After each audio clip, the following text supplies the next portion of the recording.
صابر ابر ستاره سینما به تازگی پرده از تهدیدات مرگباری برداشته که اون و خانوادش رو هدف قرار داده. اما ماجرا چیه؟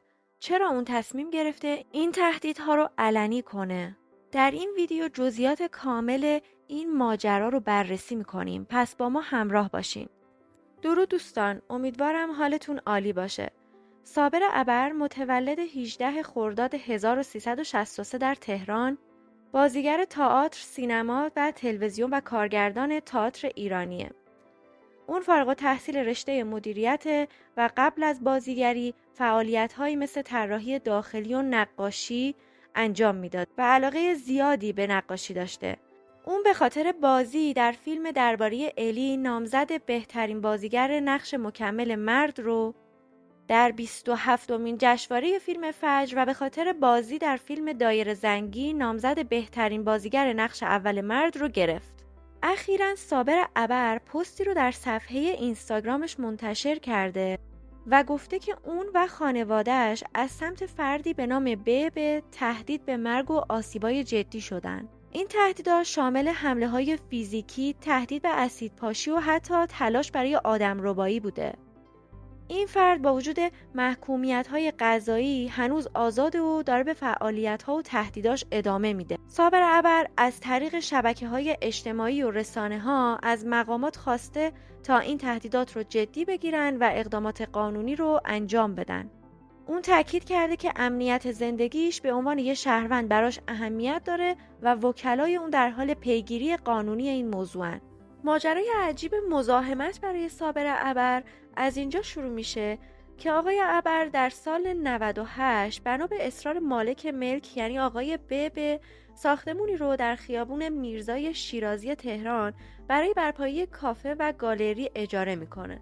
ملک خیلی قدیمی و مخروبه بوده و در ابتدا صابر ابر با توجه به جمعی این شرایط از این کار امتناع میکنه، اما با اصرارهای شدید مالک تحت شرایطی قبول میکنه. وقتی بازسازی شروع میشه، این فرد به شهرداری و سایر ادارات مراجعه میکنه و اعلام میکنه که شریک آقای ابر هست و پیشنهاد شراکت رو هم به آقای ابر میده، اما اون قبول نمیکنه. وکیل صابر ابر میگه ما محترمانه از این فرد درخواست کردیم که این مطلب واقعیت نداره و جایی تکرارش نکنه، اما اون در طول ماه‌های بازسازی مرتباً به ساختمون مراجعه میکنه و برای تیم اجرایی مزاحمت ایجاد میکرد.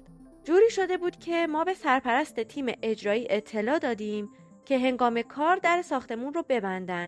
با این حال مالک زمانی که با در بسته مواجه میشه با لگد به در میکوبه و در رو میشکنه و به آقای ابر شروع به فحاشی میکنه.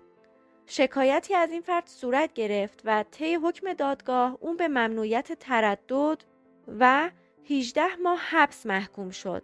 اما بعد از مدتی این فرد توی خیابون یکی از شاهدان پرونده رو با چاقو مضروب میکنه و تهدید به قتل میکنه. اذیت‌ها و آزارهای این آقا تموم نمیشه و اون با تهیه اسکرین شات و عکس از صفحات مجازی آقای ابر و ارسال اونها برای پلیس از ایشون به عنوان برپایی مراکز فساد شکایت میکنه تا بتونه آزار رو به نوع دیگه‌ای انجام بده که البته به نتیجه هم نمیرسه و قرار منع تعقیب برای همه صادر میشه. چند ماه بعد از این قضایا هم ما به مراجع حقوقی دادخواستی رو ارسال کردیم و خواستار فسخ قرارداد اجاره شدیم. بعد از اون این فرد یک شب در حالی که آقای ابر در خیابون میرزای شیرازی کنار ماشینش به انتظار دوستش ایستاده بود، ناگهان بهشون حمله میکنه و با ضربات دسته چاقو صورت و گیجگاه آقای ابر رو مضروب میکنه.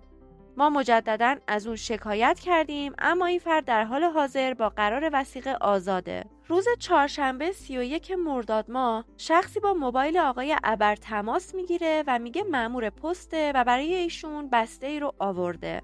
بعداً متوجه شدیم شخصی که خودش رو مأمور پست معرفی کرده مأمور کلانتری بوده و اتفاقاً خارج از حوزه کلانتری به محل کاری آقای ابر رفته و طبق قانون نباید این اتفاق میافتاده. مأمور کلانتری لباس شخصی بوده و اول کارت شناسایی ارائه نکرده و فقط یک برگه خالی تحویل آقای ابر داده. صابر ابر بعد از 2 روز با قید وثیقه از زندان آزاد میشه. تهدید صابر ابر زنگ خطری برای جامعه هنریه. به نظرتون این تنها یه اختلاف شخصیه یا ماجرای پیچیده تری در کار هست؟